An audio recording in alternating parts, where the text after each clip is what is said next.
Dunia itu indah sampai berhari-hari. Huruf itu, kata Ibn Arabi, dia ada alamnya, disebut alamul huruf.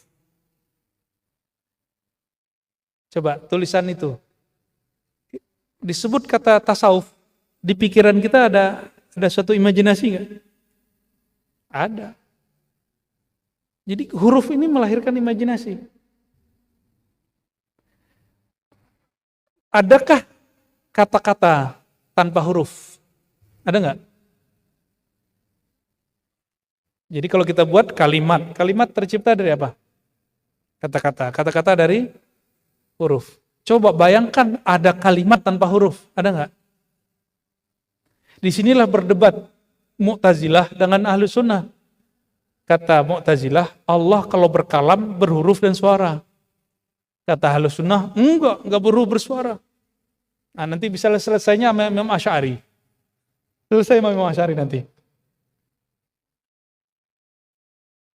Coba di Quran yang bisa bahasa Arab, sebanyak itu ayat, ternyata disisipkan ada 1 ayat, 2 ayat, 3 ayat yang tidak bisa dipahami langsung. Alif, lam, mim. Kalau kita pakai ilmu tajwid kan bacanya al-mim. Benar nggak? Alif, lam, mim. Bacanya apa? Al-mim. Tapi nggak boleh dibaca begitu. Dibacanya mesti alif, lam, mim. Allah lagi ingin kasih tahu bahwa yang kamu baca itu baru pecahan dari huruf. Puncak pengetahuan ada di huruf. Nah, ilmu huruf ini bisa dimanfaatkan untuk alam-alam astral yang berkaitan dengan alam-alam zahir. Jadi jangan heran sampai 1 abad yang lalu raja-raja kesultanan di negeri ini itu istananya, temboknya penuh dengan raja-raja. Dan itu tidak syirik, dia ilmiah semua. Yang mengatakan syirik berarti tidak mengerti keilmiahan ilmu huruf. Jadi jimat itu ilmiah. Cuma saya nggak nyaranin buat jimat ya. Nggak usah lah. Orang berjimat itu bahasa Arabnya kan tamimah. Tamimah itu pelengkap. Orang pegang jimat berarti dia tidak meyakini dirinya sudah dilengkapi Allah. Jadi kita nggak perlu jimat. Cukup Allah yang menyempurnakan kita. Wallahu mutimmu nuri. Ya. Bagian akhir. Jadi Ghazali sebelum beliau menemukan tasawuf, dia berjibaku dengan filsuf, dia perang perdukunan. Jadi salah satu efek samping dari ilmu huruf ini, ilmu perdukunan. Dia perang perdukunan dengan orang. Ibu-ibu yang sulit melahirkan, itu Ghazali bilang, cari di mungkin sebenarnya, tulis rajah ini, maka ibu yang susah melahirkan akan gampang melahirkan. Angkanya 15 tapi dalam bentuk huruf. Apa kaitannya 15 dengan itu? Imam Ghazali sudah jelaskan rahasianya. Silakan dilihat. Tidak mungkin selevel Ghazali terjebak kepada syirik.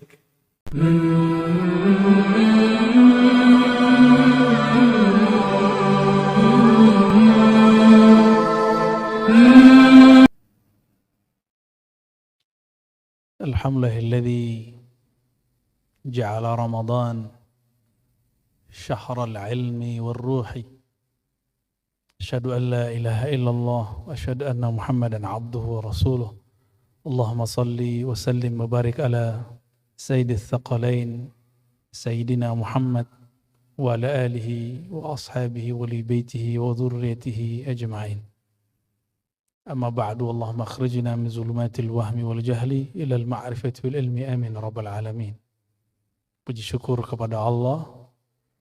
Saya lama sekali ingin ke Ambon Manise, tapi belum ada takdir yang tepat, langkah yang sesuai. Ternyata melalui jalur sahabat kita Pak Amra As-Serami dan juga difasilitasi oleh rektor kita Prof. Zainal Abidin. Kami akhirnya kan diizinkan Allah melangkahkan kaki di tanah Ambon Manise. Semoga saya kebagian manisnya. Ya. Amin.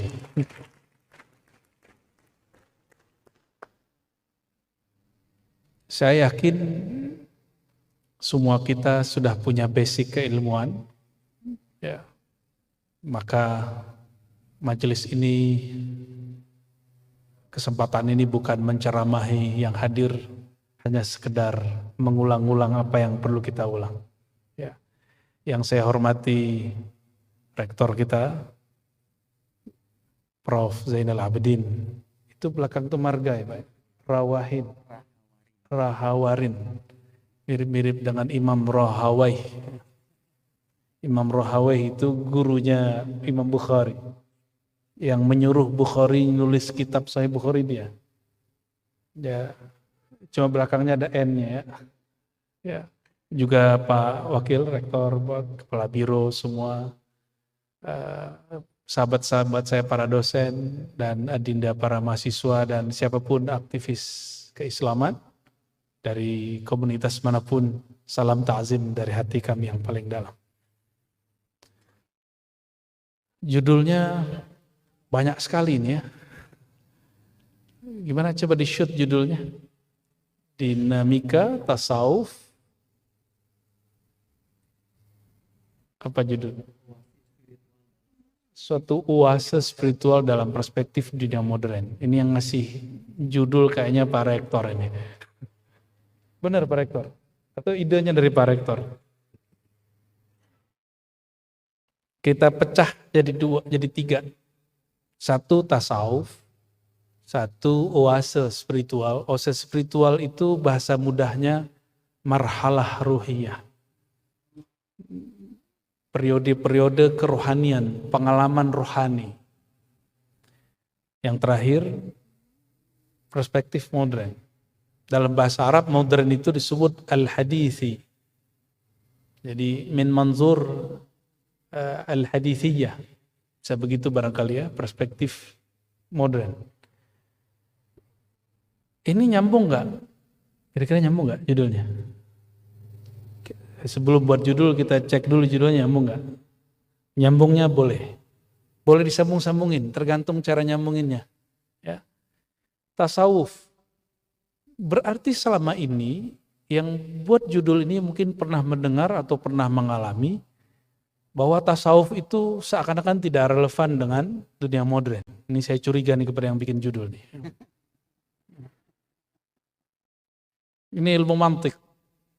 Ya, alhamdulillah kami diizinkan Allah dulu talaqi mantik kepada Allah yarham. Bukan prof beliau, tapi gurunya para profesor. Kiai Haji Saifuddin Amsir Al-Batawi. Tapi beliau kemana-mana sampai berguru ke Syekh Syekh Al-Buti. Ahli mantik, saya ngaji kitab mantik kepada beliau. Dan kami diajarkan untuk mengkritisi setiap kata. Ya, salah satunya kata seperti ini. Ya, kita selalu berpikir tasawuf itu di gunung. Tasawuf itu tidak lagi memikirkan dunia. Karena tasawuf yang disajikan itu tasawuf hasil penjajahan Belanda. Belanda itu berhasil mendikotomi dunia spiritual dengan dunia realita. Nah, muncullah judul-judul begini. Ya, mumpung di kampus jadi agak genit dikit ya. Next, judul begini harusnya diperbaiki. Bahwa tidak ada dikotomi dan kontradiksi antara dunia spiritual, tasawuf dengan dunia modern. Karena kalau dia terpisah, sudah pernah ke Jepang? Pak Amra berapa kali ke Jepang? Belum. Nanti bersama-sama kita ke Jepang. Prof belum? Atau nggak usah ke Jepang? Korea? Apalagi? Di Jepang dan Korea, itu ketika orang dibully, jadi ada artis, dia dibully cuma sekelompok orang, dia mau bunuh diri. Di Jepang ada masalah sedikit, itu ada gunung bukit khusus untuk bukit bunuh diri. Itu mengerikan sekali. Ternyata Jepang itu dengan kemajuan teknologinya, ternyata mengalami kemunduran spiritual. Jadi jika ada pertanyaan tadi dan jadi buku, Prof, limadza ta'akhkhara al-muslimun wa taqaddama al-akharun? Kenapa Muslim bukan Islam ya. Islam selalu maju. Kalau Muslim orangnya. Islam itu bersih, orangnya belum tentu bersih. Lihat aja kampung Muslim di Ambon. Ya, sampahnya, waduh saya tadi kaget. Ya, tepi jalan. Saya dari kecil ngaji kitab. Selalu kitab fikih itu, kitab pertamanya taharah. Dan dibuka selalu dengan at-tuhur syatrul iman, bersuci, suci, bersih separuh iman. Tapi ternyata orang Islam itu memang paling malas. Makanya hadisnya paling banyak bab taharah. Karena Allah tahu orang Islam ini seperti itu. Tapi Islam bersih, orang Muslimnya yang belum tentu bersih. Tolong dibedakan. Muslim itu tidak suci. Islam suci. Inna ad-dina indallahil Islam. Islam tidak perlu dibela, Muslim perlu dibela. Allah nggak butuh kita. Yang justru kita yang perlu Allah. Kita yang perlu Islam. Islamlah yang membela kita, bukan kita yang membela Islam. Ini mohon maaf perspektif kata-kata. Ya, perspektif kata-kata. Boleh sepakat, boleh tidak. Ya, di kampus ini orang boleh berbeda dan perbedaan itu dipelihara. Sepakat? Ya. Jadi dalam pikiran kita, dunia spiritual terpisah dari dunia modern. Saya masih ingat guru sejarah kebudayaan Islam kami dulu, ketika kami membahas kemunduran Islam, pertanyaan tadi, saya bertanya, Pak, kenapa Islam mundur? Dia langsung mengatakan, kamu buka halaman sekian, baca. Kami baca. Kemunduran Islam ditulis dalam buku sekolah anak-anak kita dan itu sekolah negeri. Karena orang-orang bertasawuf. Berarti ini buku sejarah kebudayaan Islam, tapi yang saya baca itu sejarah salah faham tentang Islam. Mereka lupa semua bahwa kebangkitan baik politik, teknologi, semuanya adalah orang-orang yang kita sebut wali-wali Allah. Pernah dengar tentang Ibnul Haytham? Karena Ibnul Haytham sekarang ada TV, ada handphone. Dulu kameranya gede. Ibnul Haytham mengerti teori bagaimana pencahayaan, jarak, fokus, lokus, dan semuanya. Maka dari Ibnul Haytham muncullah yang kita sebut loops, kamera, dan sekarang dipakai oleh orang-orang di luar sana. Tidak lagi domain barat, timur sudah menguasai, Jepang, Korsel, Cina. Ini sudah menguasai. Jadi kita tidak lagi mengatakan kemajuan barat, itu keliru besar. Jadi tolong lidahnya diriset. Diriset ulang. Bahwa kemajuan itu sekarang bukan lagi milik barat. Tapi sudah milik timur. Cuma belum timur tenggara. Kita belum kebagian. Masih debat masalah Sayyidina dan gak Sayyidina. Masih debat masalah celana jingkrang gak jingkrang. Masih debat tahlil dan sholawatan. Masih debat di situ. Akhirnya spiritual kita tergerus. Gak ada kemajuan. Ibnul Haytham itu dulu dia serba bisa. Dia menjadi penasehat kayak PU, kayak ketua PU-nya Raja Mesir. Nil itu setiap musim hujan meluap. Maka dipanggillah Ibnul Haytham, kamu bisa urus irigasi. Kata dia, oh siap. Dia gambar semuanya. Di idenya udah tergambar. Air ngalir ke sini, masuk ke sini, irigasi ke sini. Berapa kubik air keluar, masuk, semuanya udah selesai. Tapi dalam prakteknya orang Mesir tidak siap untuk kemajuan itu. Akhirnya gagal proyek. Maka sang raja mengatakan cari Ibnul Haytham, tangkap dia, bunuh dia. Ibnul Haytham apa yang dilakukan? Saking cerdasnya orang. Dia pura-pura gila. Lalu dia pakai baju comang-camping, pakai celana ala kadarnya. Lalu ngomong-ngomong sendiri. Ketika Algojo datang, bingung mau nangkap dia. Jenggotnya dipanjangkan. Orang Mesir itu kalau jenggot panjang bentuknya sama semua. Sama seperti orang Ambon Manise yang laki-laki kalau berjenggot. Seperti orang Arab. Arab maklum. Allahumma sholli ala Muhammad. Tapi saya serius. Orang Ambon itu lebih berbulu dari orang Sumatera. Tapi itu bukan evolusi yang belum sempurna. Jangan salah paham.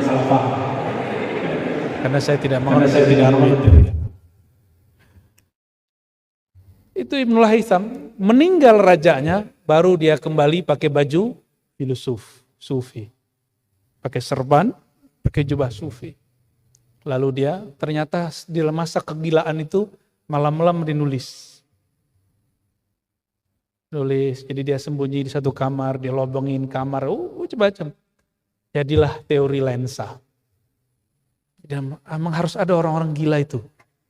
Dan Indonesia kekurangan orang gila ini. Dan saya sebagai salah satu orang gila yang hari ini muncul. Anak muda ngomong tasawuf. Gila gak? Gila itu. Dulu bayangan saya yang ngomong tasawuf orang tua. Bener gak Prof? Dan kita lagi ikut memainkan kegilaan itu. Ya, dan yang nuduh saya gila kan sudah banyak. Nuduh sesat, udah lengkap. Ibnul Haytham awal berkarya sama. Ya. Tapi saya tidak bangga dengan kegilaan ini. Ya. Saya cuma minta ampun kepada Allah. Jika karena saya orang mau jadi menghujat. Itu sifat buruk. Ya. Dunia spiritual itu yang berjasa mendirikan negara Islam yang disebut Al-Ayyubiyah. Masih ingat Salahuddin Al-Ayyubi?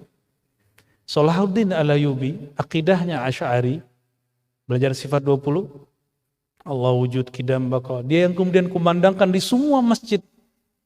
Sebelum subuh bacakan Allah wujud qidam baqa, dinyanyikan dengan suara-suara yang indah. Di Mesir. Salahuddin Al-Ayyubi, dia mengambil alih Al-Azhar yang tadinya Syiah. Itu Syiah. Syiahnya Syiah kebatinan. Bukan Syiah yang Iran hari ini. Itu Al-Azhar diambil alih. Dan Mesir dikuasai tanpa perlu perperangan.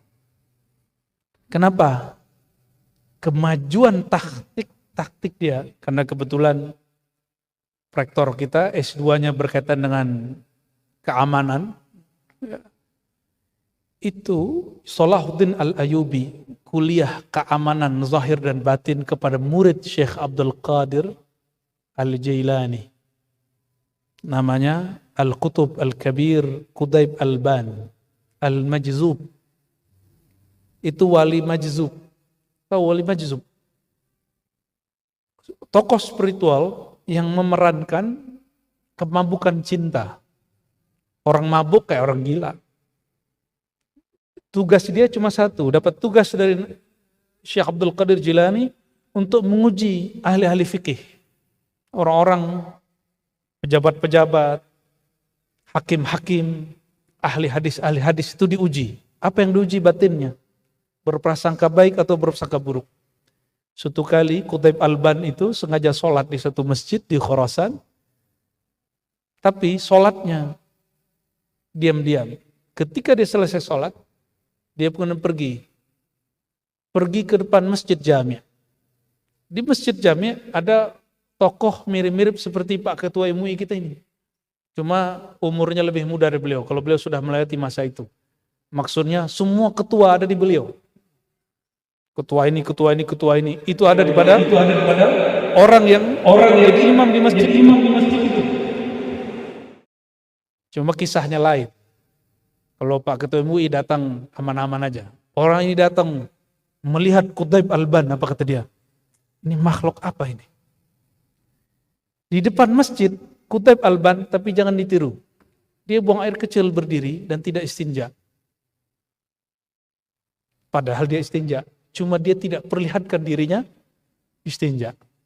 Dia berpakaian seperti Ibnul Haytham tadi sedang menggila. Lalu ketika orang qomat, dia tidak masuk masjid. Ya alasannya ada, saya sedang tidak suci. Tidak boleh masuk masjid.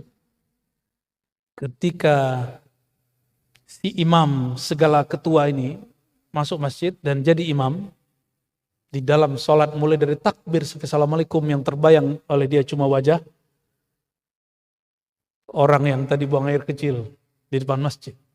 Dan dia sudah menyiapkan siasat. Karena ternyata salah satu jabatan dia adalah Qadil Qudat, Hakim Agung. Apa kata dia? Saya akan sidang orang ini di tempat. Berarti lagi sholat, orang ini sedang menyiapkan undang-undang untuk menjerat Qutaib Alban. Lagi sholat, yang dia sembah adalah Qutaib Alban. Apa buktinya? Nah ini cara cek sholat kita ini benar atau tidak. Ba'da assalamualaikum, dia langsung berdiri menerobos jamaah. Kata Imam Ahmad Al-Kattani, ciri-ciri sholat seseorang tidak diterima, ba'da sholat dia langsung mengejar yang dia pikirkan di dalam sholatnya. Dari hal-hal duniawi. Ada orang kepikiran handphone lagi bunyi dalam sholat. Assalamualaikum, assalamualaikum, langsung buka handphone. Itu sholat nggak terima tuh. Kenapa? Selama sholat dia ingat handphonenya. Ada yang ingat apa? Ingat mau ceramah. Nah ini hati-hati, ini bulan Ramadan nih para kiai kan banyak proyeknya. Ya. Biasanya ceramah sebelum tarawih atau setelah tarawih? Ada yang setelah, tapi yang pasti setelah Isya. Itu problem. Kadang-kadang di dalam sholat menyiapkan bahan lagi mau ceramah. Yang ketawa pengalaman. Termasuk saya. Saya juga pengalaman begitu. Betul, dia tembus sampai keluar, dia panggil, "Hei, Fulan, kamu siapa?" Ini orang gila, tapi dia tahu, ana Qutaib Alban. Berarti dia bukan orang gila. Dia majzub, dia sedang memerankan kegilaan. Apa kata dia? Tazandaqta. Kamu telah berbuat zindik, sesat dan menyesatkan. Mengganggu orang sholat. Lagi sholat dia batuk-batuk. Mengganggu. Ini hati-hati nih bapak-bapak yang marah-marah ke anak-anak cuma karena anak-anak main petasan di luar. Ya, ini 11-12 dengan segala ketua zaman dulu ini. Ya, kecuali ketua yang depan kita, enggak begitu ya. Akhirnya sang hakim agung ini bertanya, "Wahai Qutaib Alban, apa yang kau lakukan? Kenapa kau melakukan suatu hal-hal yang kefasikan?" Sebutkan semua kesalahannya yang tadi dia siapkan di dalam sholat. Apa jawaban Qutaib Alban? "Wahai Tuan Qadi, hal kullu ilmillah tadri." Barangkali begitu. Hal alimta kulla ilmillah. Apakah engkau tahu semua ilmu Allah? Apa jawaban dia? Oh la adri kulla ilmin lillah. Saya tidak tahu semua ilmu Allah. Masuk dia. Kata Qutaib Alban, "Wahai Tuan Qadi, ilmu yang kau tidak tahu itu ada di dalam dadaku. Apa yang aku lakukan itu berdasarkan ilmu yang separuh yang kau tidak tahu itu." Barulah Tuan Qadinya diam. Kisah ini masyhur sampai ke Salahuddin Al-Ayyubi. Maka beliau jadi mentornya Salahuddin Al-Ayyubi. Sekelas Salahuddin, seorang wali, seorang panglima, seorang ahli fikih, ahli akidah, itu masih butuh seorang pembimbing rohani. Kalau dalam bahasa kesufiannya disebut mursyid, murabbi dalam bahasa pergerakan, dalam bahasa kekinian, karena masuk ke bab asrul hadis. Perspektif modern kita sebut mentor.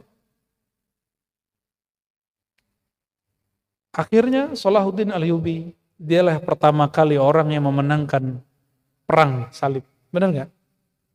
Walaupun itu cuma sebentar, habis itu kalah lagi. Meninggal dia selesai lagi. Kenapa? Karena dia berguru kepada kekasih-kekasih Allah, sufi, murid Syekh Abdul Qadir Jilani, pendiri gerakan spiritual Qadiriyah. Itu ada. Sampai di Ambon katanya ada manaqib Syekh Abdul Qadir Jilani. Betul? Ada ya? Kita cuma dapat manaqibnya hari ini. Spiritualnya mana? Itu PR kita bersama. Itu bagian, itu baru pengantar Bapak Ibu ya. Mau lebih serius? Saya mau luruskan, tasawuf itu bukan banyak wiridan. Tasawuf itu ada dua ittijahan, ada dua perspektif. Ada tasawuf abidin, ada tasawuf arifin. Ada tasawuf ahli ibadah, itu orang awam. Ada tasawuf arifin, ahli ma'rifat, ahli knowledge. Kampus rata-rata main di bagian kedua. Makanya banyak kawan-kawan saya yang senior itu gandrung dengan kajian tasawuf yang kita bawa. Termasuk Pak Rektor kita ternyata. Ya. Karena yang kita buka tasawuf ma'rifat. Imam Ghazali menyebutnya irfan. Ternyata istilah ini dipakai juga oleh orang-orang Syiah. Jika istilah ini muncul, jangan katakan Sufi diambil dari Syiah. Ini kebetulan istilahnya sama. Atau jangan-jangan Syiah ngambil dari Sunni. Apa bukti saya? Ini kenapa saya membuka tasawuf, Prof. Para doktor, para dosen, kenapa orang semuda saya berani membuka tasawuf? Itu alasannya sederhana. Satu, saya punya mursyid yang mengijazahkan saya. Yang kedua, ini yang paling penting. Jika bukan kita yang mengkaji Ibnu Arabi, jika bukan kita yang mengkaji Al-Hallaj, jika bukan kita yang mengkaji Ibnu Sab'in, bukan kita yang mengkaji Qadiri, Naqsyabandi, Syazili, maka kajian-kajian ma'rifat ini akan diambil oleh orang-orang Syiah. Dan sudah terbukti.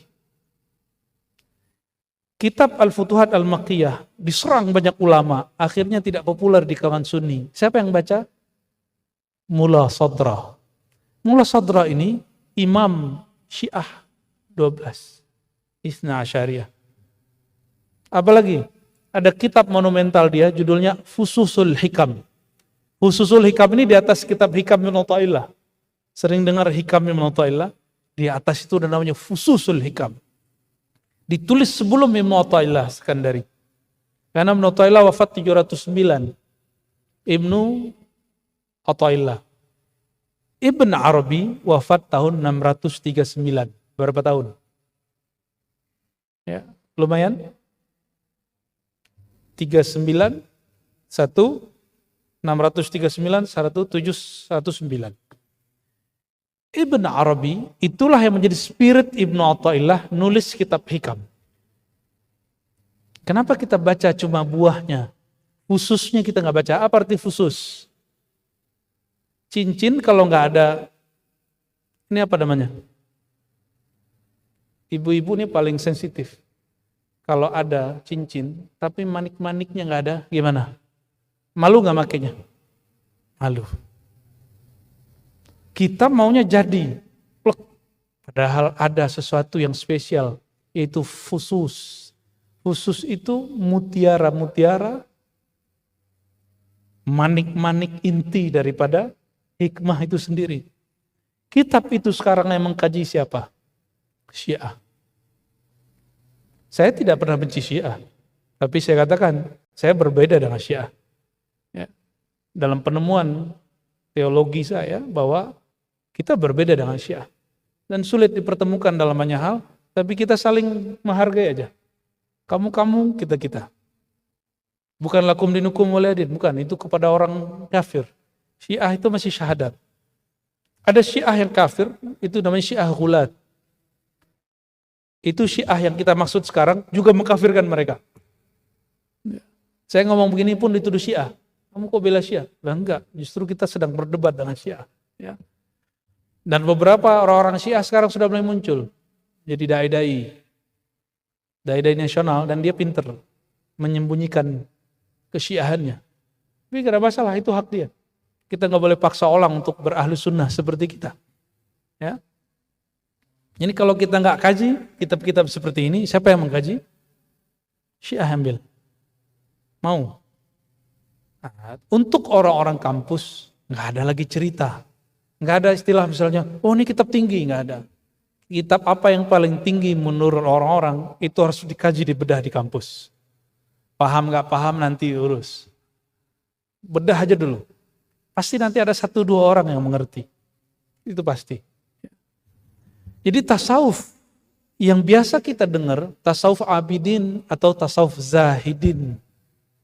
Kalau kamu bertasawuf, kamu tinggalkan dunia. Kalau kamu bertasawuf, bertarekat, kamu tinggalkan istrimu. Kamu gak usah nikah, kamu gak usah kerja. Itu tasawuf abidin, zahidin. Kalau tasawuf zahidin nih, punya dunia takut. Dipuji, lari. Beda dengan tasawuf arifin. Tasawuf arifin, mereka pegang dunia, yang dia lihat bukan bendanya. Yang dia lihat, lillahi ma fis samawati wal ard. Milik Allah yang di langit, yang di bumi. Kata mereka, at-ta'imus syakir kas-sa'imus sabir. Hadis sahih. Orang yang makan, bersabar, bersyukur, sama makomnya dengan orang yang bersabar, yang dapat musibah, tidak makan, lalu dia bersabar. Pilih mana? Makan, syukur, lapar, sabar. Hidup kaya, syukur, susah, sabar. Pilih mana? Jujur. Kaya, syukur, materi semua nih. Gak ada yang siap hidup susah ini.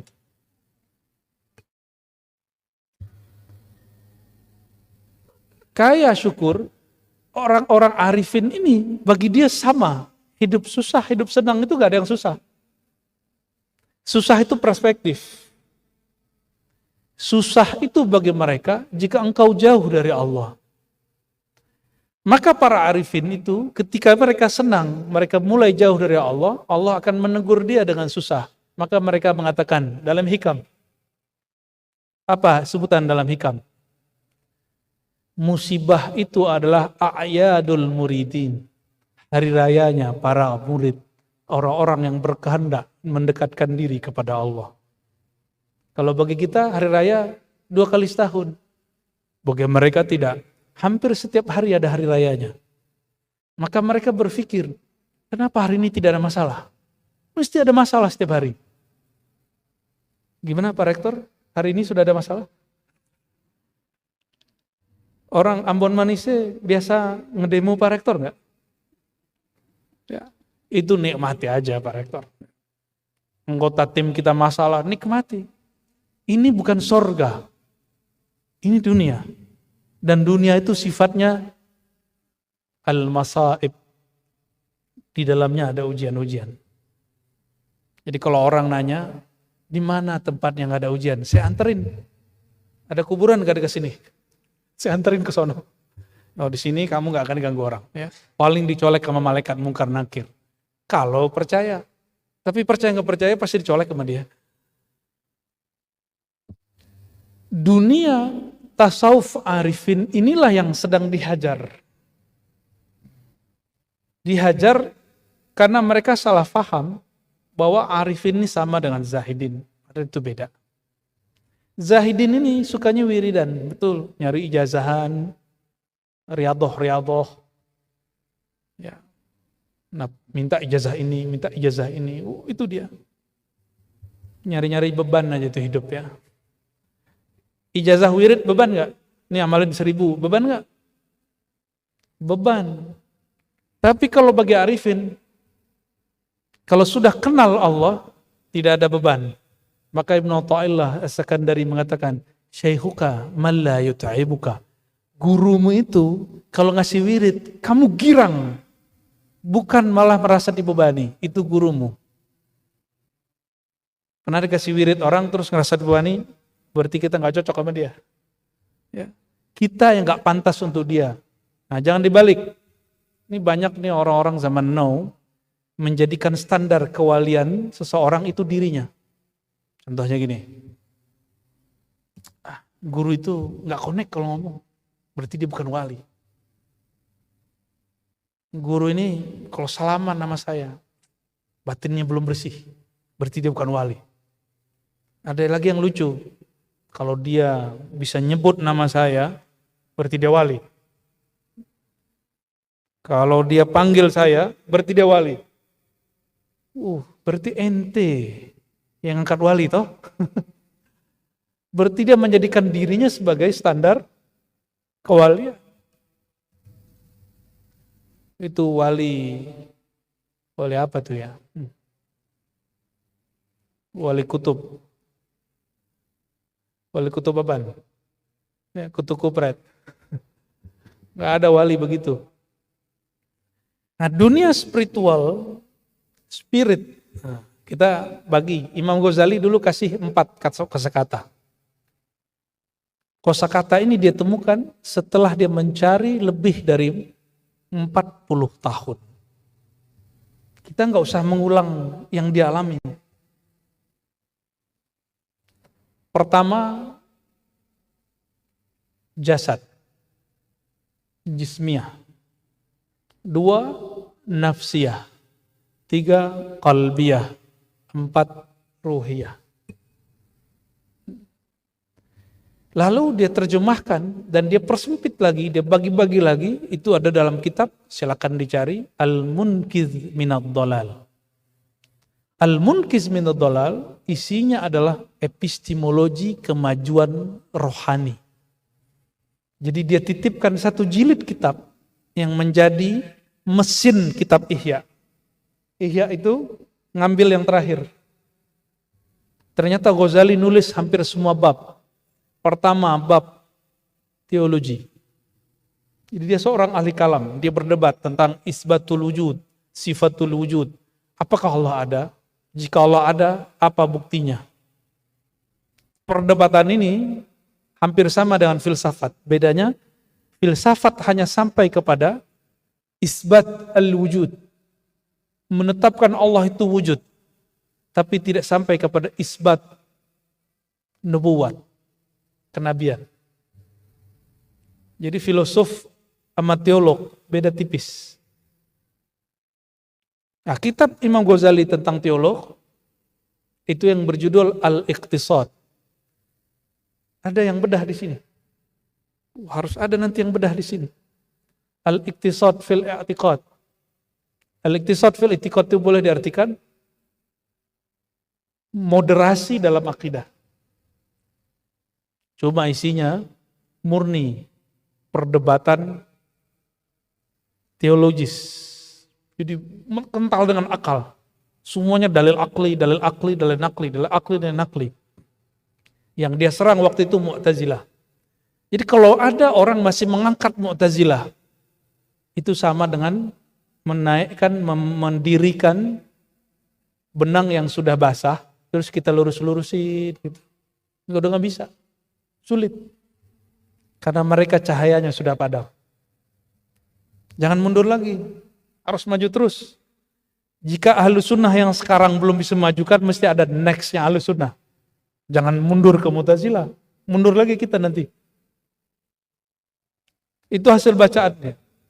Maka dia kemudian setelah menjadi seorang teolog, nulis Al-Iqtisad, nulis beberapa kitab-kitab falsafah, kemudian dia terjun ke dunia filsafah secara teoritis dan praktis. Ini coba perhatikan. Adakah yang seperti dia? Baca kitab filsafat setahun, khatam. Semua buku filsafat yang ada di zaman dia, mulai dari zaman Aflatun, Plato, Sokrates, Plato, Aristoteles, Al-Farabi, Ibnu Sina. Semua dia lahap. Loh kok dia bisa baca buku Plato, Aristo? Karena semua buku karya Yunani, filsafat Yunani, sudah diterjemahkan ke dalam bahasa Arab.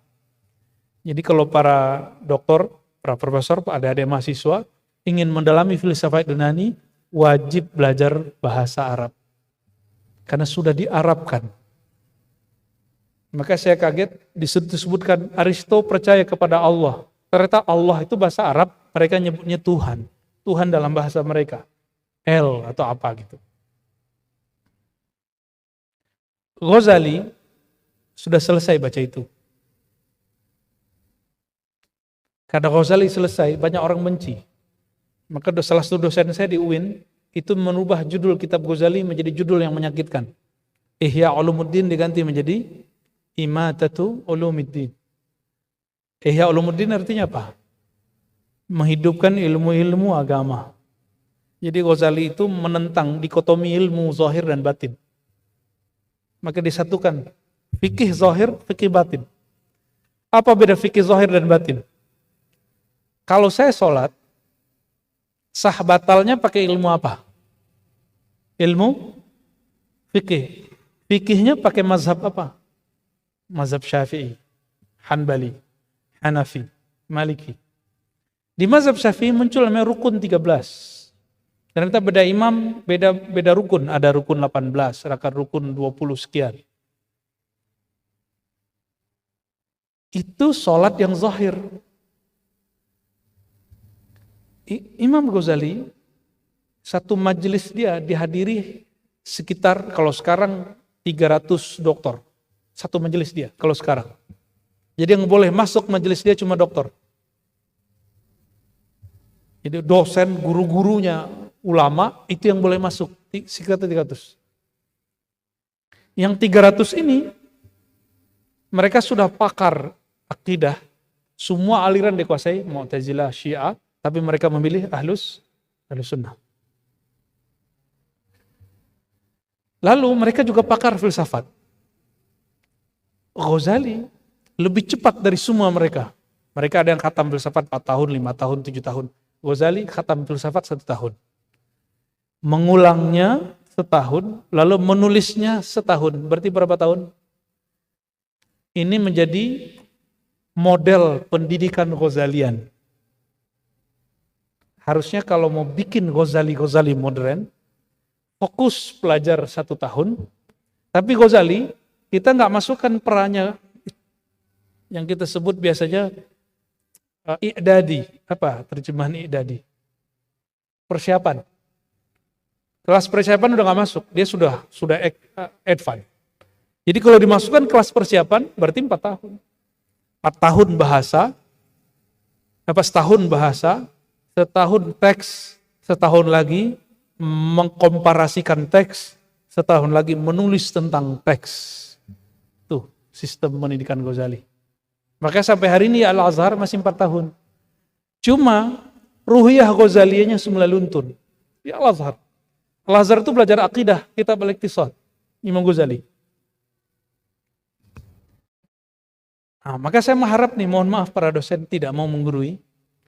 Ini masa seharusnya tidak lagi zaman PPT, PowerPoint. Ini zaman dosen, setelah mahasiswa presentasi PPT, dosen presentasi membedah interteks. Ambil 2 teks atau 1 teks, baik yang berbahasa kita, bahasa Arab, bahasa Inggris, lalu dibedahkan, disajikan ke mahasiswa. Karena mahasiswa kita 0. Mereka cuma punya ilmu thariqat al-Gughliyah. Ya, benar nggak? Berapa banyak nih adinda kita mahasiswa, besok mau presentasi, malam ini jadi kopas. Itu sebabnya mohon maaf, saya sudah nggak mau masuk S1. Agak sombong sih. Apa pengalamannya?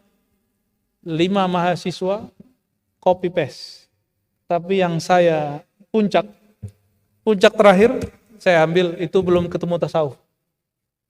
Belum bertasawuf seperti sekarang. Saya ambil, saya lempar sama dia. Shing, gitu.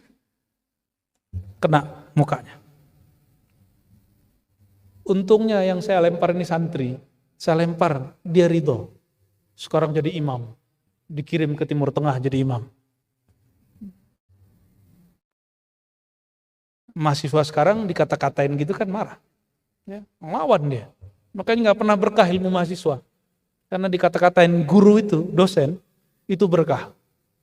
Ya, saya dibodoh-bodohin dosen, itu saya bahagia.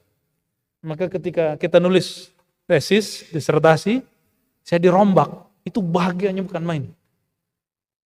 Di Sumatera bagian tertentu, mahasiswanya dirombak skripsinya, pembimbingnya dibunuh.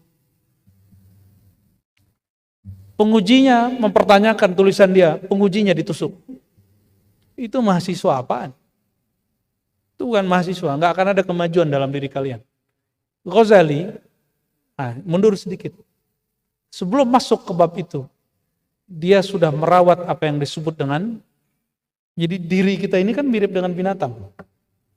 Kebinatangan kita ini ada dua, ada binatang yang tamak, ada binatang yang buas. Yang tamak nih makan proyek ini. Kalau yang buas, apa yang buas? Ingin berkuasa, bukan. Masuk, ingin berkuasa, ingin menghancurkan lawan. Karena karakter binatang buas itu belum diobati, belum dilatih. Anjing dilatih jadi benar. Tubuh ini nggak dilatih, nggak benar. Lebih parah dari anjing. Lebih parah dari semua binatang yang ada. Mengerikan bahasa Quran. Ulaika kal an'am balhum adal. Balhum adal itu lebih sesat dari binatang ternak yang sukanya hobinya makan, yang tamak. Lebih sesat berarti emosionalnya nggak terkendali. Ghazali ngurusin orang itu. Maka diturunin kitab-kitab Ihya Ulumuddin. Nah, kembali ke sini. Ghazali baca filsafat setahun, komparasi teks setahun, nulis setahun. Kalau digabung dengan peranya 4 tahun. Perannya Ghazali apa? Ghazali menguasai semua ilmu mantik. Di sini nggak ada jurusan filsafat, Prof. Ada. Itu saya berharap sekali mahasiswa menguasai ilmu logika mantik Islam. Yang sering muncul di TV, ahli logika siapa? Rocky Gerung. Itu filsafat ala UI.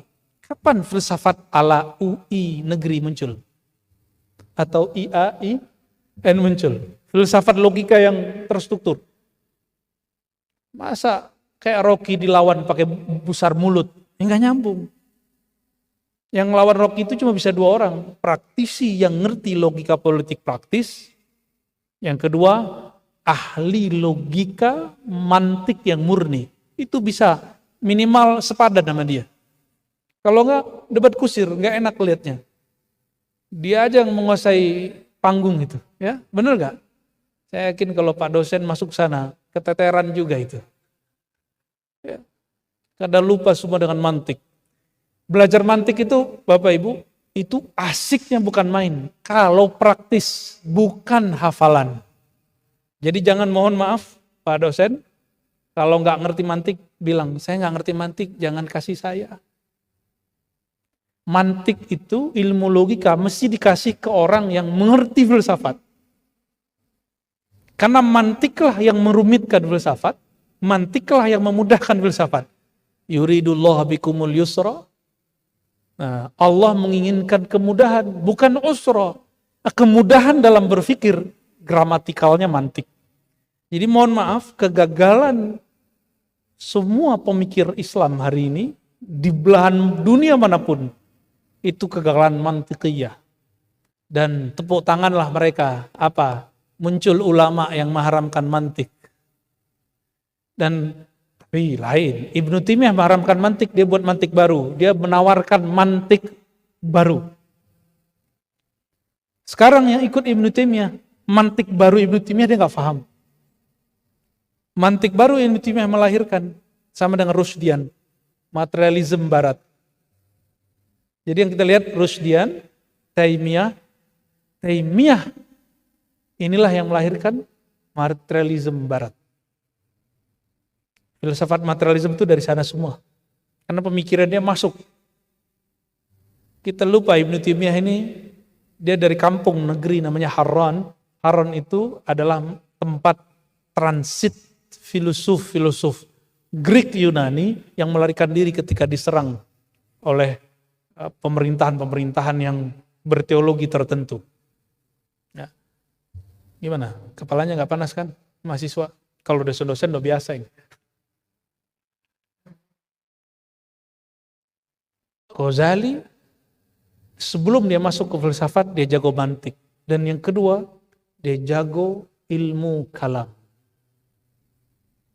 Bisa nggak kira-kira satu semester itu mantik, semester berikut kalah? Bisa nggak? Tapi sulit ya. Karena ngikutin ini akreditasi.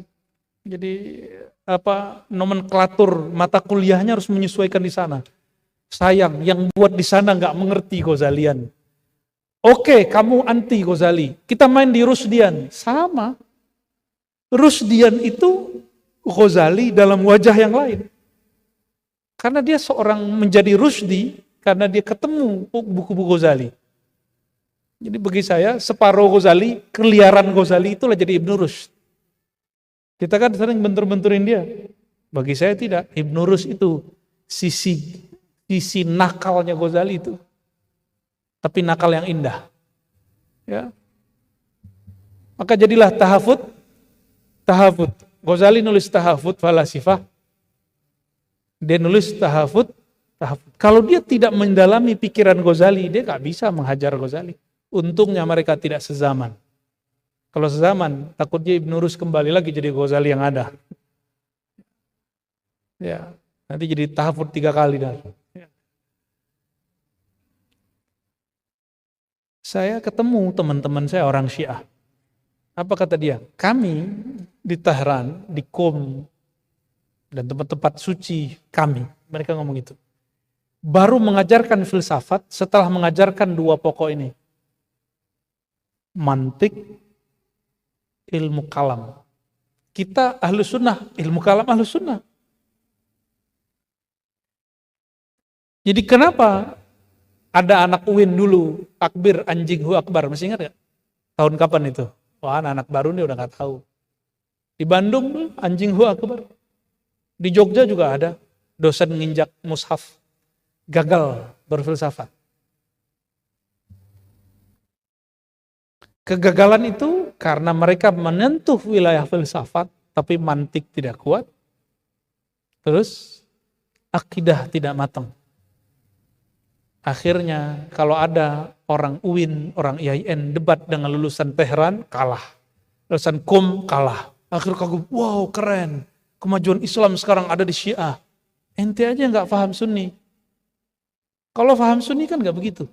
Kita nggak usah melebih-lebihkan kelompok. Kemajuan itu masalah sama kita belajar kungfu dan silat. Tidak ada silat dan kungfu yang hebat. Yang ada adalah pemainnya. Maka bagi saya bukan Sunni atau Syiah yang maju. Yang masalahnya orangnya. Setelah Ghazali berfilsafat, dia bosan. Ternyata ada orang bosan berfilsafat. Habis itu dia terjun kepada falsafah batiniah. Ternyata itu imamnya adalah Ibnu Sina. Ibnu Sina di akhir hayatnya dia menjadi orang-orang yang ilahiyun. Senang ngomong Tuhan, tapi tidak menjalur jalur sufi. Maka dia tulis kitab Asy-Syifa. Syifa itu obat. Bagi dia obat manusia yang pertama, bukan obat fisik. Obat pertama, dia menyadari dirinya bertuhan. Apa kata dia? Anak kecil mainannya apa? Umur 5 tahun. Mobil-mobilan. Kalau udah seumur Pak Hamra ini dikasih mobil-mobilan mau nggak? Mobil beneran, mainannya lain. Berarti mainan orang sudah beda. Anak kecil dikasih 5.000 bahagia. Coba Pak dosen dikasih duit 5.000 bahagia nggak? Ya, jatuhin, kalau mungkin dirobek kali. Apa maksud Ibnu Sina? Kebahagiaan seseorang itu tergantung knowledge yang ada dalam akalnya. Kalau dia bertambah knowledge-nya, bertambah nilai bahagia dia. Coba lihat politisi. Kita sebut nama ya. Ini tidak baik. Politisi Golkar, politisi apa yang punya TV ya. Bukan Nasdem, yang satu lagi. Perindo. Siapa namanya? Mereka kurang apa? Gaji kita sebagai dosen, Prof, lewat. Tapi Prof kan dapat tunjangan lain. Tapi itu tunjangan Prof itu dia gitu. Ngeluarin ingus keluarnya itu. Keluarnya tunjangan prof setahun. Khairul Tanjung, untungnya dia nggak berpolitik, tapi pernah jadi menteri sebentar. Ujung berpolitik. Apa yang mereka kurang? Kebahagiaan. Kebahagiaan rasio dia belum sampai. Saya udah punya duit, saya udah punya istri, udah punya perusahaan, udah punya PTV, udah punya. Apalagi? Saya belum punya kekuasaan. Oh, mainan lagi. Itu mainan semua. Kalau dulu anak-anak kecil suka bilang, ini wilayah gua. Jadi preman dikit, jadi ketua geng. Lu datang sini lapor dulu sama gua, ketua geng. Itu mainan. Ketika dia udah jadi besar, oh mainannya lain. Mainannya kekuasaan. Tapi ada orang di belakang itu, dia gak mau terjun. Dia mainnya jadi tukang main catur. Gak mau jadi bidak catur. Ada yang plus dia pemain, dia bidak caturnya. Tergantung.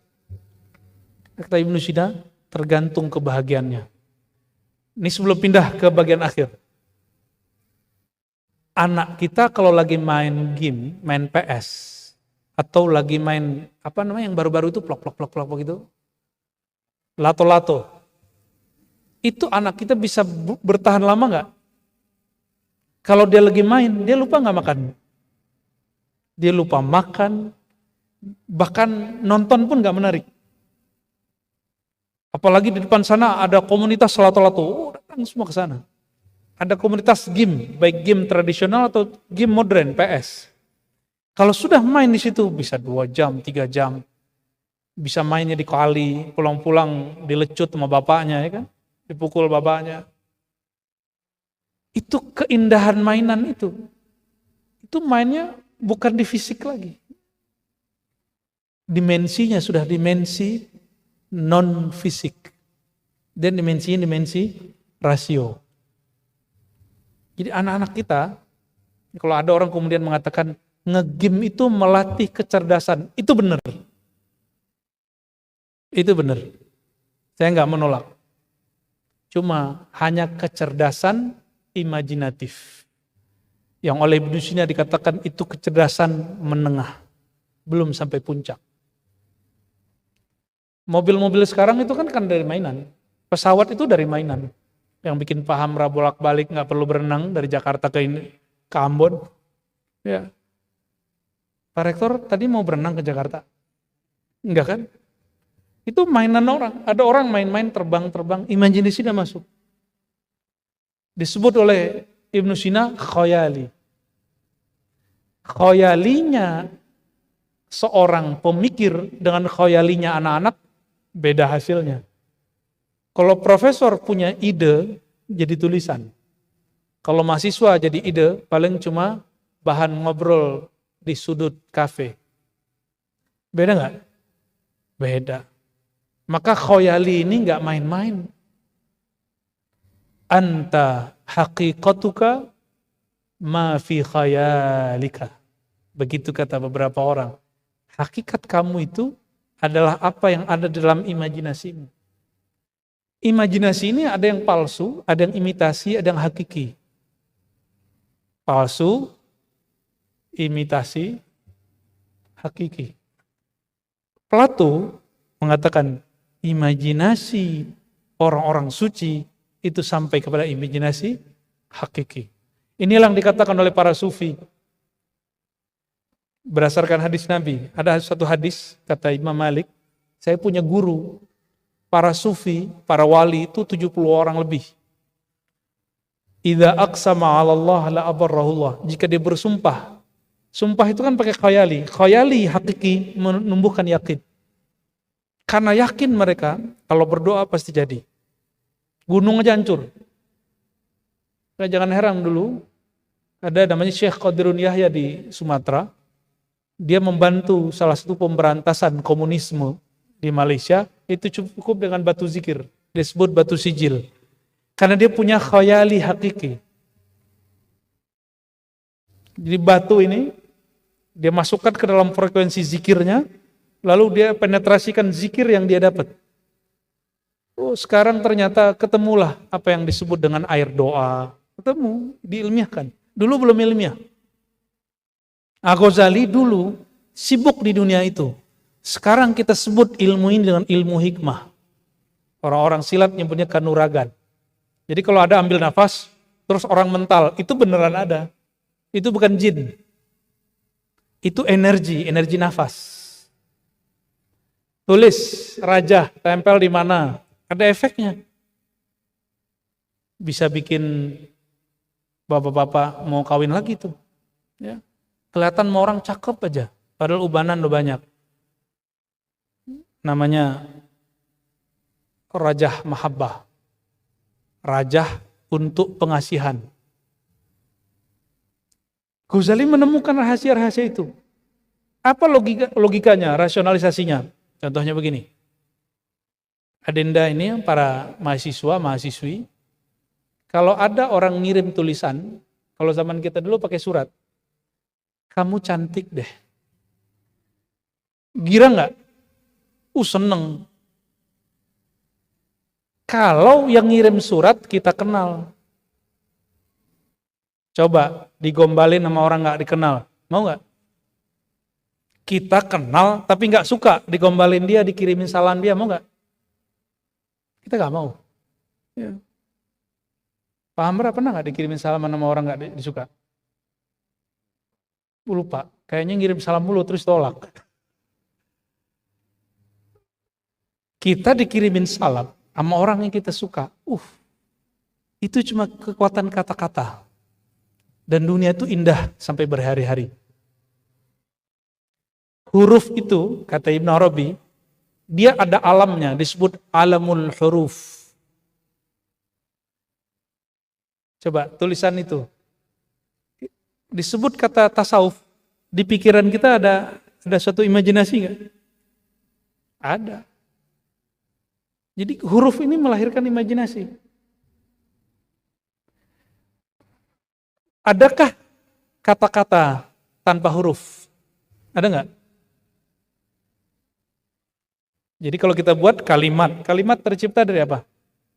Kata-kata dari huruf. Coba bayangkan ada kalimat tanpa huruf, ada nggak?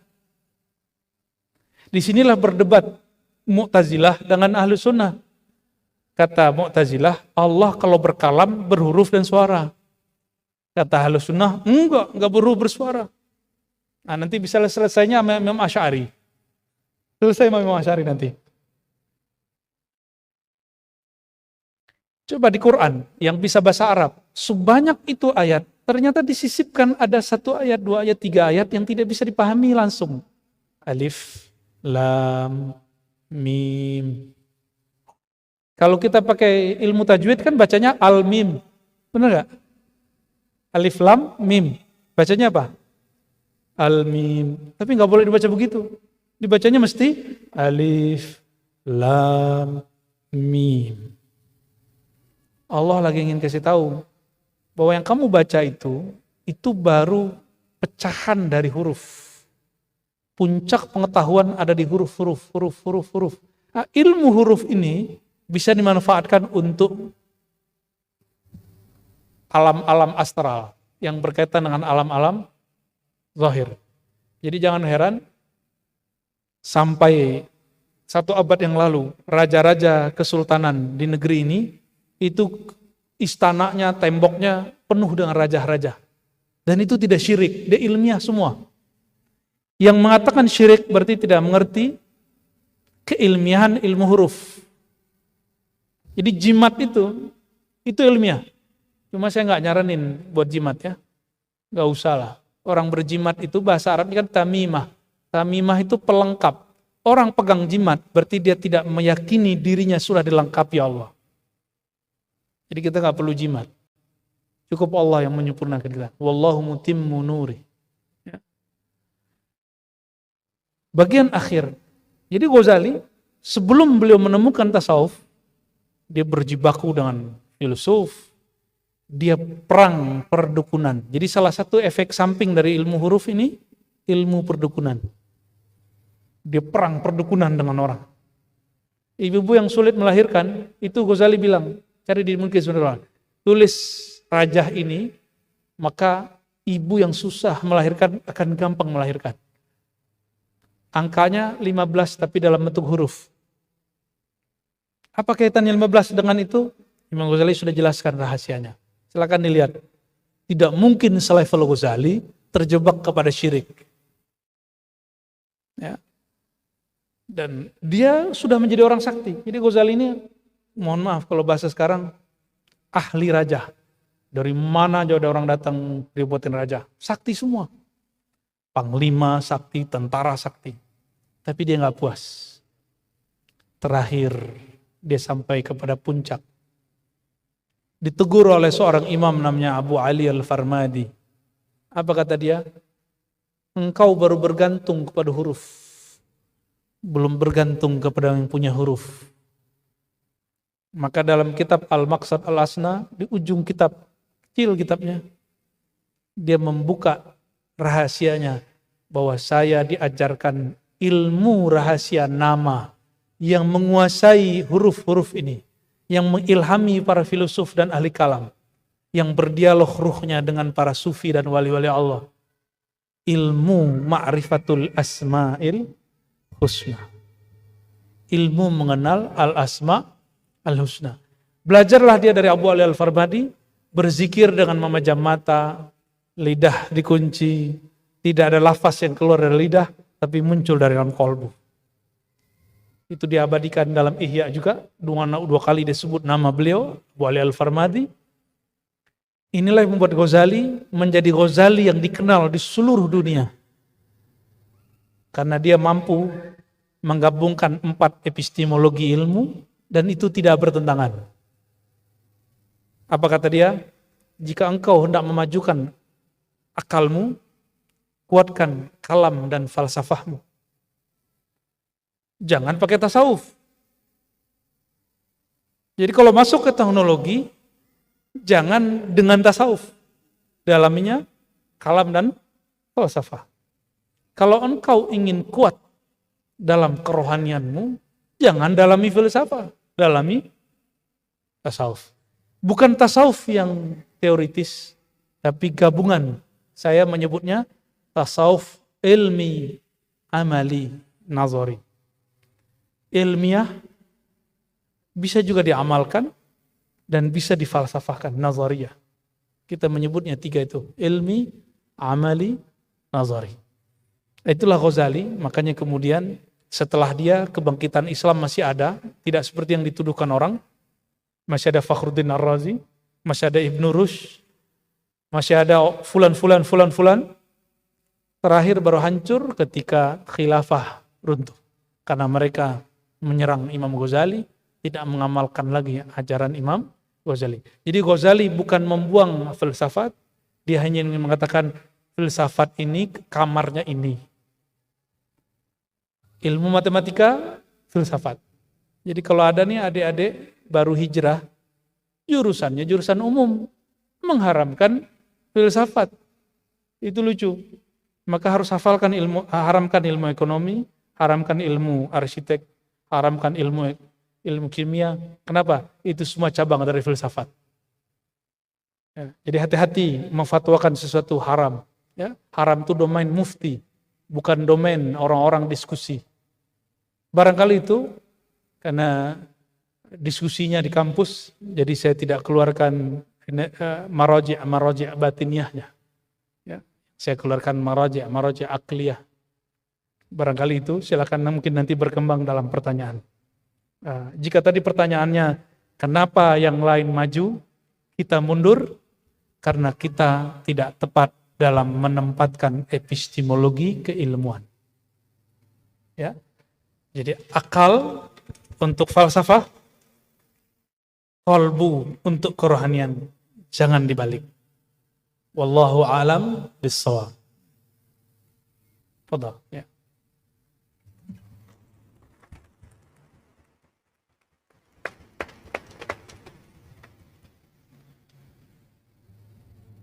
Terima kasih kami sampaikan, kami ucapkan pada sama-sama yang kita muliakan Buya Ar-Razi yang telah memberikan pencerahan tausiah yang kelasnya ini bukan kelas biasa-biasa, tapi kelas mahasiswa ke atas. Ini mohon maaf. Jadi ada ibu-ibu yang belum menyesuaikan, insya Allah nanti akan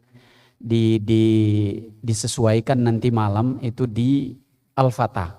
Itu kelasnya itu sudah sampai kepada tingkat yang paling kita pahami, bukan tingkat bawah, kita paling ngerti ya.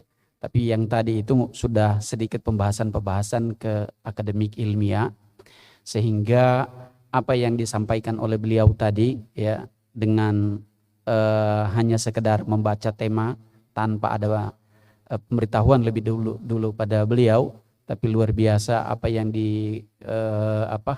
dibedah oleh beliau pada kesempatan hari ini. Mudah-mudahan menjadi berkah bagi kita semua. Dan ini tampaknya karena ini ruang-ruang ilmiah juga yang hadir pada kesempatan hari ini, banyakkan para dosen, kemudian mahasiswa pasca sarjana dan juga mahasiswa ma'had kita punya, sedangkan mahasiswa umum itu pada pulang semua. Mungkin satu atau dua bukan pertanyaan, tapi ada unek-unek yang mungkin di hati Bapak Ibu sekalian, para dosen dan mahasiswa yang mau disampaikan untuk kita memperoleh berkah dari beliau. Disilakan, mungkin ada mic-nya. Kalau ada yang mau menyampaikan, ya kita beri kesempatan kepada 2 orang saja. 2 orang, ya. Ini satu dari adik kita, mahasiswa. Mungkin dari dosen, saya ingin dari bapak-bapak dosen yang khusus jurusan filsafat, akidah filsafat ada? Pak Abidin, ya. Monggo silakan adik kita yang mahasiswi. Iya, ini ada nama. Ini perempuan, yang perempuan tadi. Iya.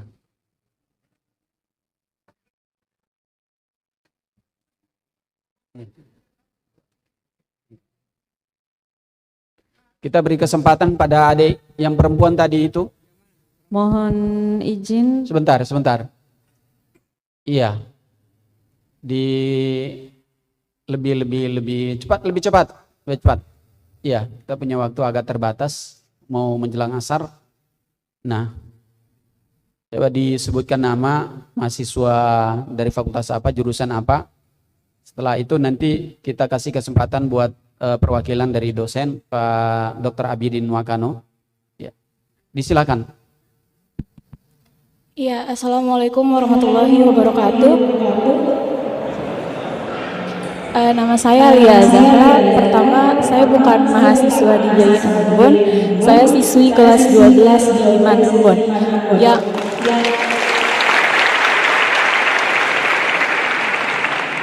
Yang ingin saya tanyakan ini ke Pak Buya Arazi.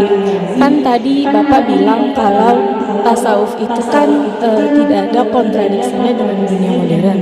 Lalu melihat kasus dari Hailani yang beliau menciptakan karena ada beliau kita bisa punya televisi dan telepon. Lalu tadi Bapak juga bilang kalau beliau itu kan melakukan tasawuf, yang dimana tasawuf itu kan meninggalkan dunia. Lalu kenapa beliau masih memikirkan tentang istilahnya memikirkan umat, memikirkan dunia gitu. Jadi di sini saya belum terlalu mengerti perspektif dari tasawuf itu sendiri apa. Sekian.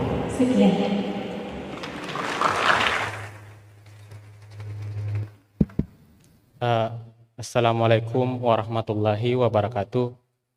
Perkenalkan, nama saya Madi Fatalba dari jurusan Akidah dan Filsafat Islam.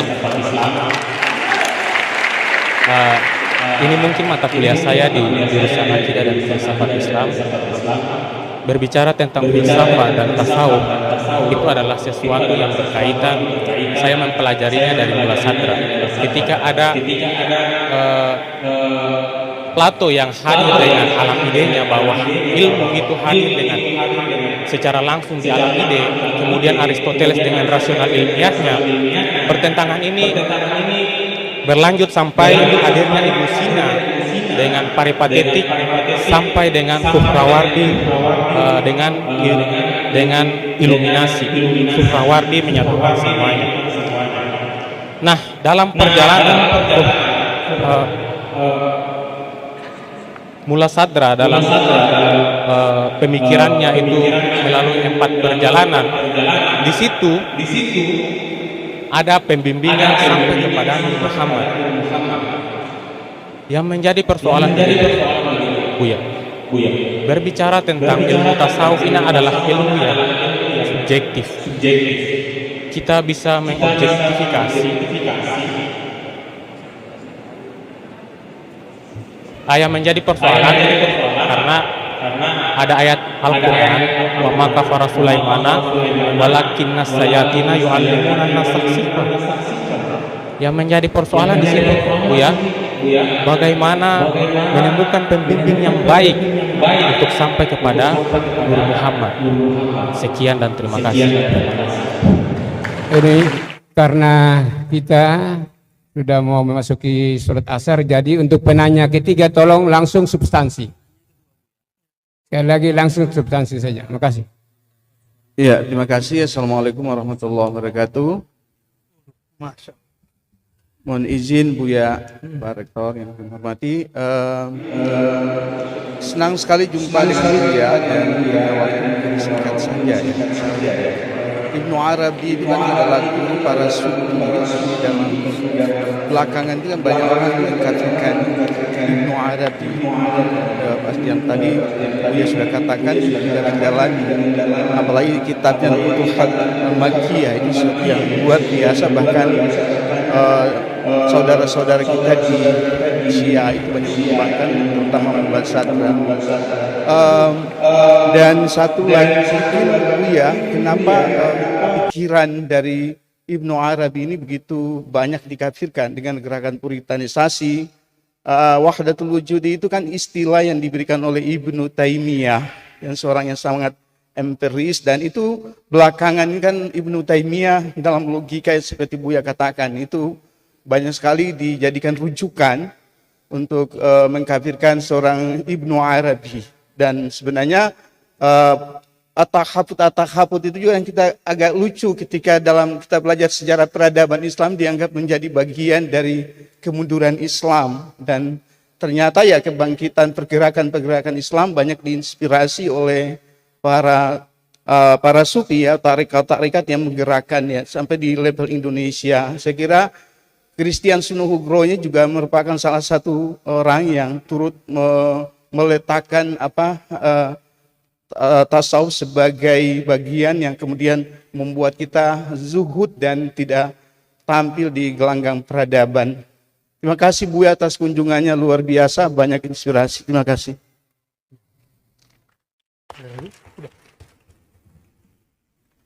Baik, ini luar biasa, langsung diambil alih oleh rektor kita ya. Bahkan naik turun beliau mau dengerin pertanyaannya dengan jelas. Tapi suara saya jelas? Jelas. Oh, di bawah jelas. Kami yang terhijab. Itulah nasib orang yang kena pantulan suara.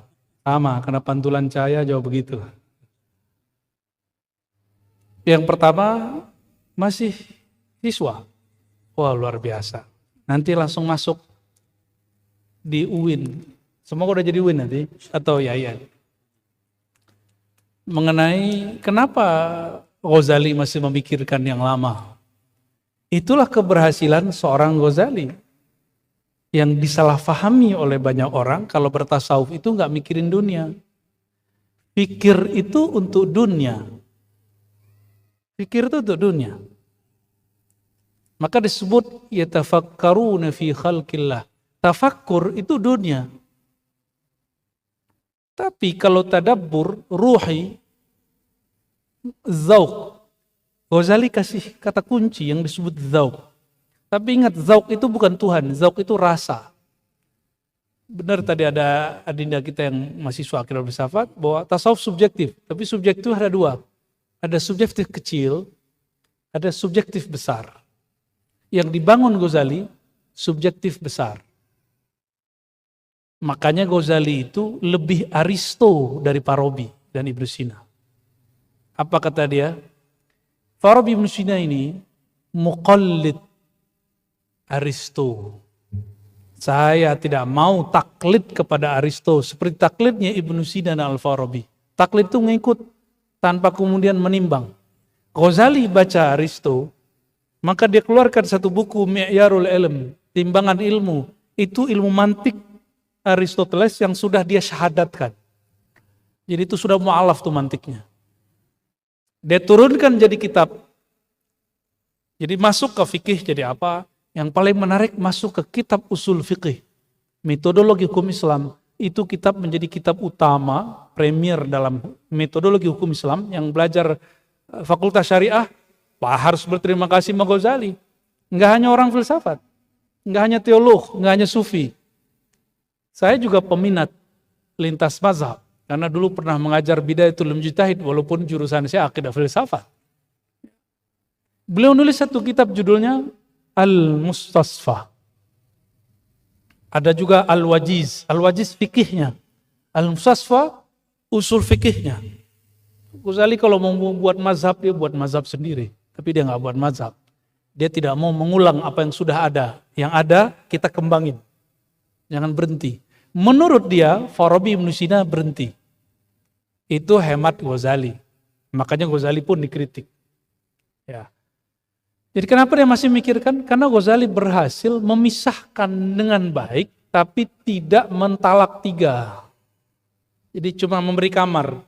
Satu rumah, tapi beda kamar. Jangan salah kamar. Jadi kalau akal, fikir, itu dunia. Nah ini untuk kemajuan. Maksud Ghazali begitu. Kalau qalbu, zauq, zauq bertuhan. Zauq ini ada dua. Nah tadi yang pertanyaan apa? Bukan pertanyaan ya, ulasan Pak dosen siapa tadi yang bertanya terakhir? Ya Pak Abidin. Kalau ini Zainal Abidinnya. Jadi Ghazali dia tidak mengajarkan orang zuhud level 1 kecuali muridin. Dia bilang kalau kamu masih murid berlatih, silakan tinggal dulu pengganggunya. Hatta Ghazali punya fikih sendiri lalu mengatakan seandainya menghadiri sholat jamaah di masjid jami' mengganggu khalwat qalbumu, maka dalam beberapa saat kamu sholatlah di rumah. Itu cuma di mazhab Syafi'i bisa. Mazhab Hanbali nggak bisa, Maliki nggak bisa. Cuma Ghazali ngomong begitu.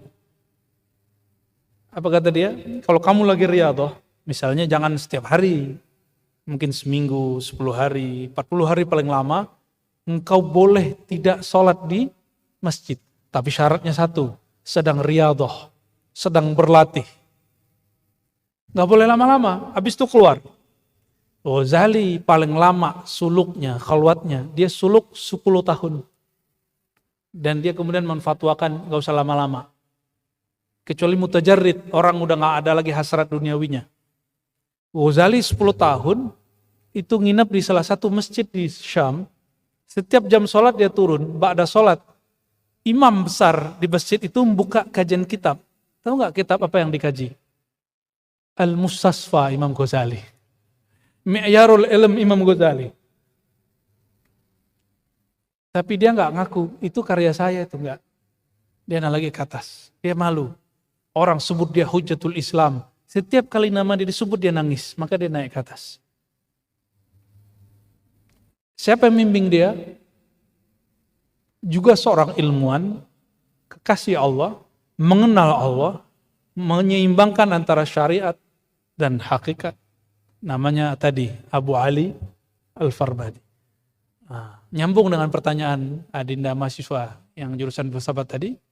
Lalu bagaimana cara mencari orang yang bisa menghantarkan kita kepada puncak idenya Plato, puncak hikmah muta'aliyahnya Mula Sadra, atau puncak irfannya Ibn Arabi. Kembalikan aja ke mereka. Ibn Arabi sebelum dia ke Mekah, gurunya 100. Dan dia tulis dalam kitab Ma'arijul Quds. Surut 100 gurunya. Ghazali sebelum dia menjadi rektor filsafat di Nizamiyah, dia berguru lama kepada gurunya Abul Ma'ali Al-Juwaini. Lama dia berguru. Siapa yang lama berguru? Kita kan nggak sabar berguru. Karena kita nggak sabar, jadi nggak ada satu ilmu pun yang mateng. Ini tahadus bin ni'mah sebagai tanda syukur kepada Allah. Saya 2004 mengkaji kitab Kalam Ghazali dan Filsafat Ghazali. 2004 aja. Hanya 2004. Semester pertama nggak paham. Cuma ngerti terjemahannya tapi tidak mengerti maknanya. Semester kedua mulai ngerti meaningnya. Semester ketiga langsung bisa komparasi. Maka ketika ada salah satu dosen saya sudah meninggal sekarang, di semester 6, membedah kitab Risalah Ma Ba'dat Tabi'ah karya Al-Farabi, itu saya kritisi habis-habisan. Sehingga dia nggak mau lagi buka kajian kitab filsafat kalau Ar-Razi ada di depan dia. Ya, agak ngeri juga dulu itu ya. Udah selesai. Jadi saya sebelum masuk ke tasawuf, itu 2 tahun mendalami falsafah Ghazali, lalu falsafah peripatetik. 2 tahun. Tahun ketiga mulai jenuh. Saya khatamkan buku Ghazali, Majmu' Rasail, lalu baru masuk kepada Al-Futuhat Al-Makkiyah 9 jilid. Itu 2006 khatam, alhamdulillah. Tapi apa yang terjadi? Karena baru membaca buku tasawuf yang ada tahu teori bertasawuf. Yang muncul bukan ketawaduan, yang muncul tambah sombong. Oh, itu semua Profesor Ibn Arabi saya bantai semua itu. Dulu, kalian ini ya hajar aja terus. Yang penting tampil. Pengen nonjolin. Ternyata yang terjadi adalah hubbus syuhrah. Ingin dikenal pakar ilmu Ibn Arabi. Dan saya bertobat kepada Allah bertahun-tahun seperti itu. Ya. Adinda mahasiswa, jangan tobat dulu, ntar aja dulu ya. Baca aja dulu. Belum apa-apa udah tobat. Tobat dari apa? Baca dulu, baru tobat. Kalau belum ada yang dibaca, apa yang ditobatkan? Dan emang baca satu.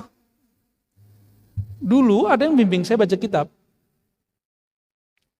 Dibimbing, jadi kami baca kitab ke dia.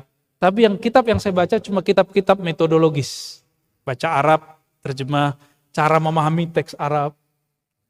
Sudah mengerti, lalu baca sendiri. Jadi, baca sendiri, la yazidu illal kibr. Kamu tidak akan nambah nur. Orang tambah nur, Muhammad dia pasti tambah mengecilkan egonya. Membesarkan yang maha ego. Itulah puncak Aflatun. Ibnu Aflatun, dia sampai kepada puncak. Nah ini kalau teman-teman baca, tadi saya udah ngobrol dengan beliau-beliau ini, sebagian. Plato, bagi Sufi bernama Abdul Kalim Arjili, masih hidup sampai hari ini. Mungkin nggak? Mungkin nggak? Dia hidup 500 tahun sebelum Masehi, lebih kurang ya. Mungkin nggak? Bingung kan? Nah, akidah Ahlus Sunnahnya nggak beres itu. Kan dalam sifat 20 ada namanya Qudrat Iradat.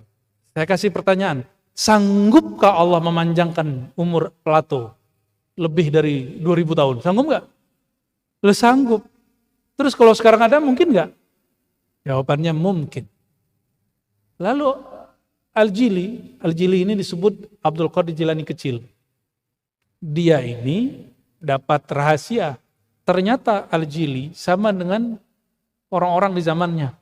Mereka pemburu yang disebut, yang ada di Avatar, kalau di Avatar pohon kehidupan, tapi dalam ilmu metafisika sufi disebut dengan air kehidupan. Kalau pohon kehidupan itu terjemahannya apa? Life tree gitu ya. Kalian mungkin life water. air kehidupan. Yang hadisnya ada semua dan hadisnya sahih bahwa ada air kehidupan.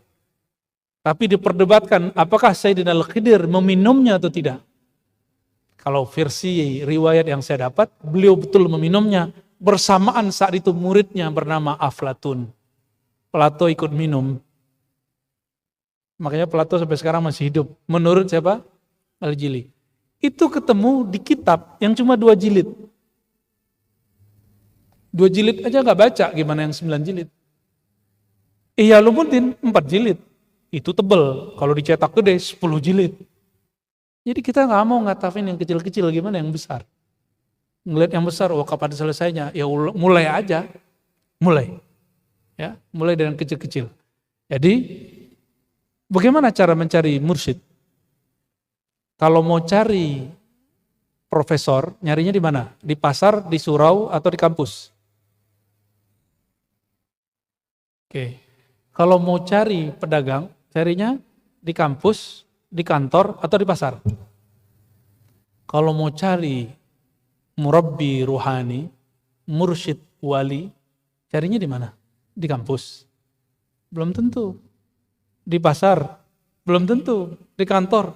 Belum tentu. Mungkin mereka ada di mana-mana. Kenapa? Inilah rumitnya mursyid. Tapi dia ada di sekitar kita. Apa kata Imam Nutailah? Subhana man satara sirral khususiyah fi zawahiril basyariyah.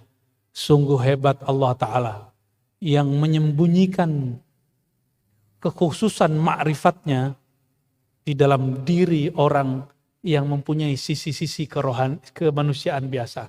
Makan kayak kita, minum kayak kita, tidur kayak kita, nikah kayak kita, cerai kayak kita, ya senang lirik-lirik kayak kita, jatuh cinta kayak kita, benci kayak kita, tengkar kayak kita, kerja kayak kita. Nah itu cara kamuflase. Jadi mereka-mereka ini Allah sembunyikan. Wala ya'rifuhu illa ahlul asrar.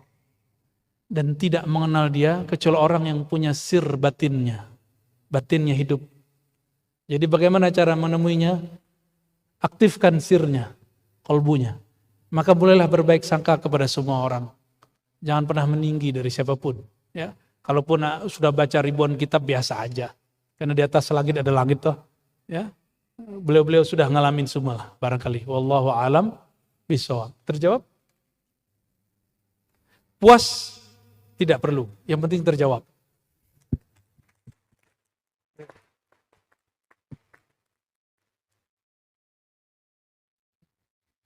Baik, terima kasih Bapak Ibu sekalian, hadirin wal hadirat yang berbahagia. Apa yang telah disampaikan oleh Buya tadi lebih merupakan sebuah pendidikan pelajaran ya pada kita sekalian untuk bagaimana mengasah bukan hanya sekedar fikir kita tetapi kalbu kita, zauq kita. Mudah-mudahan pertemuan antara fikir dan zauq ini bisa dapat memberikan pencerahan pada kita sekalian sehingga ada pemahaman-pemahaman dengan tematik seperti tadi itu, apakah tasawuf itu cenderung untuk meninggalkan hal-hal yang bersifat modern, bahkan menjadi kendala bagi sebuah kemajuan. Tidak, tetapi semuanya kembali pada kita, bergantung pada kita bagaimana kita mengolah rasa kita, fikir kita itu untuk demi mendapat sesuatu yang menjadi kebaikan bersama. Saya kira apa yang disampaikan oleh beliau tadi baru sedikit. Kita ini masih ingin untuk, masih haus kehadiran beliau. Insya Allah dengan takdir Allah dan izin Allah kita akan mendatangkan lagi beliau untuk memberikan kuliah khusus di kampus kita ini dalam waktu dan kesempatan yang lain. Mudah-mudahan kehadiran beliau di Ambon ini membawa rahmat, berkah, kesejukan kepada kita sekalian dan khususnya masyarakat yang ada di Provinsi Maluku ini. Sebab seseorang yang seperti beliau ini hadir, itu nilainya sangat luar biasa. Ya, nilai bukan hanya sekedar nilai fikirnya tapi nilai spiritualnya sangat luar biasa yang memberikan dampak kepada sebuah kehidupan. harapan kita ke arah itu. Mudah-mudahan dengan kehadiran beliau datang di Ambon ini, insya Allah pada waktu-waktu yang lain akan kita undang lagi beliau datang di Ambon, di tempat ini untuk memberikan lebih banyak lagi bekal kehidupan kita baik di dunia maupun di akhirat. Akhirul kalam. Nah, ini ada kata penutup dari beliau ya pada kita semua, kita sekalian. Mudah-mudahan dengan kata penutup ini menjadi pegangan kita, atau beliau sebut dengan bahasa agak sedikit ilmiah di kantor saya tadi. Mungkin ceramah ini sampai kepada akhirnya itu adalah keywordnya, kata kuncinya. Nah, kita dengarkan kata kunci dari beliau sebelum beliau yang menutup sendiri pertemuan kita pada kesempatan ini. Monggo. Baik, baik Prof. Realitas tasawuf, ini jawaban dari judul tadi. Ini yang jadi kesimpulan yang belum sempat saya sampaikan secara utuh. Masih ingat setahun lalu kita takut ada ancaman dan suasananya mencekam, masih ingat? Ancaman apa? Pandemi. Kiai ketakutan, doktor, profesor ketakutan. Semua ketakutan, jenderal aja ketakutan. Jenderal takut dengan virus yang dia tidak lihat. Jawara takut, pesilat takut, dukun aja mati. Yang biasa ngirim santet, disantet sama virus. Tapi ternyata di situ saya kemudian sadar. Apa yang kita sadari? Ini yang diserang bukan fisik, yang diserang adalah batin. Dan tasawuf itu sangat relevan, sangat nonjol sekali saat itu. Kalau sekarang dia tersembunyi lagi, dia masih berperan, tapi tersembunyi. Perannya ketika orang-orang sedang diisolasi, siapa yang menemani dia? Kalau si orang ini tidak kenal Allah, dia akan stres. Meninggalnya bukan karena virus itu, tapi meninggalnya karena tekanan batin. Disitulah kecanggihan kemajuan tasawuf muncul. Itu sebabnya selama 2021-2022, kami setiap malam minggu, malam Ahad, mulai jam 12 malam sampai jam 3 buat kajian hikam. Kajian antivirus rohani. Nah, jadi kalau ada yang bertanya, apa realitas tasawuf di zaman ini? Lihat di zaman pandemi. Makanya Allah kemudian ciptakan kajian ini menjadi menarik. Sampai nanti insya Allah. Kajian tasawuf akan dicari orang. Akan dicari orang. Ya. Kita mempelajari tasawuf bukan untuk dicari orang, tapi untuk mencari yang menciptakan orang itu. Allahumma sholli ala sayyidina Muhammad. Demikian dari kami. Assalamualaikum warahmatullahi wabarakatuh. Terima kasih banyak Buya, apa yang telah beliau sampaikan kepada kita pada siang menjelang sore hari ini. Mudah-mudahan menjadi bekal kita sekalian.